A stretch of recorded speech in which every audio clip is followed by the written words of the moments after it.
Hi guys, आज हम लोग राष्ट्रपति के बारे में जानेंगे।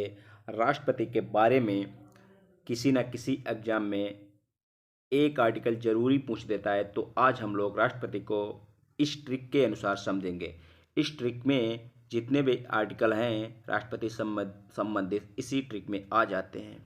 इस ट्रिक को हम लोग 2-3 बार बोलेंगे और हम लोगों को याद हो जाएगी। पकानी कोका दुयोदशम, पकानी कोका दुयोदशम, पकानी कोका दुयोदशम। क्या बोलेंगे? पकानी कोका दुयोदशम। अब हम लोग इस ट्रिक को समझते हैं, देखते हैं दोस्तों। राष्ट्रपति के बारे में समझेंगे। सबसे पहले पा का मतलब पद। आर्टिकल 52 में ये जो पा दिया गया है दोस्तों, आर्टिकल 52 में राष्ट्रपति के पद के बारे में बताया गया है।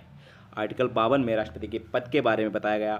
का मतलब होता है यानी कार्यपालिका का प्रधान। तो आर्टिकल 13 में 53 में बोला गया है कि राष्ट्रपति कार्यपालिका का प्रधान होगा। और इधर इधर ना का मतलब, नी का मतलब है दोस्तों निर्वाचन। आर्टिकल 54 में राष्ट्रपति के निर्वाचन के बारे में बताया गया है। और इधर को का मतलब है कोटा, यानी आर्टिकल 55 में राष्ट्रपति के कोटा के बारे में बताया गया है। और इधर को के बाद जो का आता है, का यानी कार्यकाल। राष्ट्रपति आर्टिकल 56 में राष्ट्रपति कार्यकाल के बारे में बताया गया है। और इधर दुइयों में दा आता है, यानी दू का मतलब होता है दोबारा निर्वाचन। आर्टिकल 57 में आर्टिकल राष्ट्रपति का दोबारा निर्वाचन के बारे में बताया गया है। इधर देखते हैं यो का मतलब है दोस्तों योग्यता, यानी आर्टिकल 58 में राष्ट्रपति की योग्यता के बारे में बताया गया है। और दा का मतलब है आर्टिकल 59 में, यानी दशा और शर्तें राष्ट्रपति के बारे में बताई गई हैं।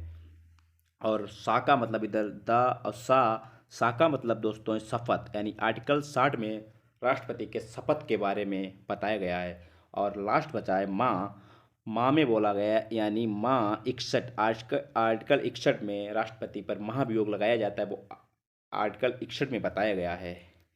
इतने हम लोगों ने समझा है।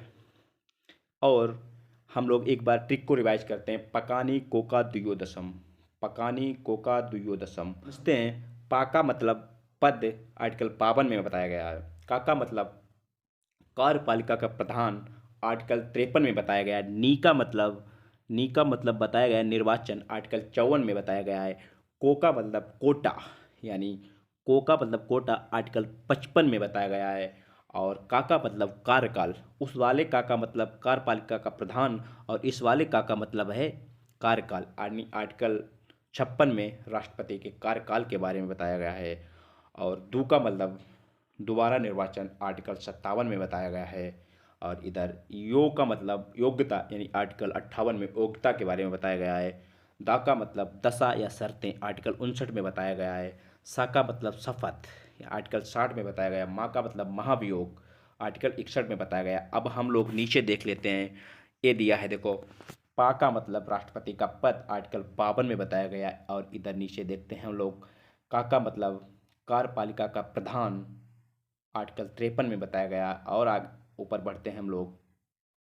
नी का मतलब निर्वाचन, आर्टिकल 54 में बताया गया है। को का मतलब कोटा, यानी आर्टिकल 55 में बताया गया है। का मतलब कार्यकाल, आर्टिकल 56 में बताया गया है। दू का मतलब दोबारा निर्वाचन, आर्टिकल 57 में बताया गया है। और आगे देखते हैं। यो का मतलब योग्यता, आर्टिकल 58 में बताया गया है। दा का मतलब दशा या शर्तें, आर्टिकल 59 में बताया गया। और आर्टिकल 60 में, यानी सा का मतलब शपथ, आर्टिकल 60 में बताया गया है। माँ का मतलब महाभियोग, आर्टिकल 61 में बताया गया है। एक बार हम लोग ट्रिक देखते हैं। पकानी कोका दुयोदशम, पकानी कोका दुयोदशम।